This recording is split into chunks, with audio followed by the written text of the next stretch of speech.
শিলিগুড়ি পৌর নিগমের মাসিক অধিবেশনে বিশৃঙ্খলা। মেয়র পরিষদ দিলীপ বর্মনকে সভা থেকে বের করলেন চেয়ারম্যান। অভিযোগ, নিজের ওয়ার্ডে কাজ না হওয়া, বেআইনি বিল্ডিং ও খাটাল উচ্ছেদে পৌর নিগমের নিষ্ক্রিয়তা নিয়ে প্রশ্ন তোলাতে তৃণমূল কাউন্সিলর দিলীপ বর্মনকে সভা ছাড়তে বলেন মেয়র ও ডেপুটি মেয়র। সাংবাদিকদের মুখোমুখি হয়ে দিলীপবাবু বিস্ফোরক অভিযোগ করেন, ওরা আমাকে মানে না, ওরা রাজবংশীদের অপমান করছে। মেয়র ও ডেপুটি মেয়রকে সরাসরি দুর্নীতির অভিযোগে তুলোধনা করে দিলীপ বলেন, চোরে চোরে মাস্তুতো ভাই।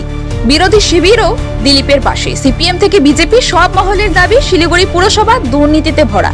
কি বলছেন দিলীপবাবু, একবার চোখ রাখবো। রাজবংশীদের নিয়ে যতবার খেলা করতেছে না, আমি ওইটা বুঝে নেবো রাজবংশীদের সঙ্গে কিরকম ছেলে খেলা হচ্ছে, আমি ওইটা বুঝবো। এবার আমিও বুঝবো। এবার হ্যাঁ, রাজবংশী 46 নম্বর ওয়ার্ড, সারা শিলিগুড়ির মধ্যে একটা রাজবংশী ক্যান্ডিডেট, কিন্তু বাতার আগে এটা জন্য আমিও বুঝা দেবো।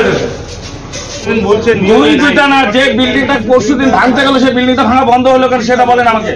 সেটা কি এখানে আলোচনার বিষয়?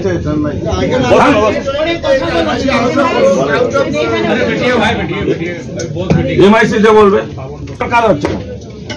আচ্ছা, এখন ঠিক করছেন না, বেশি বাড়াবাড়ি হচ্ছে। আচ্ছা, বাড়াবাড়ি হচ্ছে, কি করবেন? বেশি বাড়াবাড়ি মারবেন আপনি আপনাকে।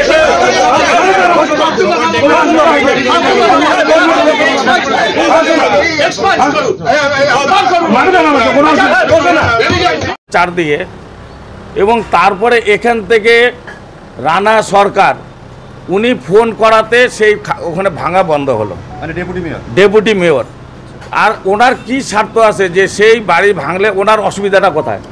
আর আমার একটা কথাই যে 46 নম্বর ওয়ার্ডের জনসাধারণ আমাকে ভোট দিয়ে জিতিয়ে নিয়ে আসছে, কিন্তু সেখানে আমার কথা চলবে না। রানা সরকার গিয়ে কথা বলবে, রানা সরকার ওই বিল্ডিং বাঁচালে ওনার কত টাকা লাভ হবে সেটা ওনাকে বলতে হবে। এবার আর্থিক লেনদেন হয়েছে, আর্থিক লেনদেন না হলে তাহলে কেন ওগুলো করতে যাচ্ছে?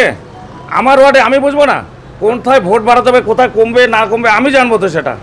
আমি 6000 ভোটে লিড করেছি, কিন্তু ওনাদের মতো যে 2000-3000 ভোটারের মাঝে দাঁড় করে আমি জিতে আসিনি কিন্তু। আর আমি কিন্তু পুরানা কোনো কাউন্সিলর না, নতুন কাউন্সিলর। আর আজকে আমার কথা মতো ওখানে চলবে না। কিন্তু আমার একটাই সন্দেহ হচ্ছে, প্রথম দিন থেকে দেখে আসছে যখনই আমি কোনো কথা বলি এরা আমাকে চুপ করার ব্যবস্থা করে। আজকে আমাকে রানা সরকার ধমকি দিয়ে বলে বের করে দেন এনাকে, যেহেতু আমি এই কথাগুলো তুলছি যে এটা কে করছে, খাটাল এবং বিল্ডিং ভাঙা, বেআইনি নির্মাণ ভাঙাটা বন্ধ কে করলো, যার জন্য আমাকে ধমকি দেওয়া হলো। আমি রাগের চোটে বের হয়ে আসছি। সেটা রানা সরকার।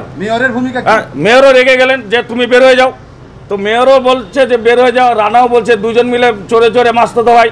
তো মাস্তুতো ভাই যদি না হয় তাহলে ভাঙা বন্ধ করলো না কেন?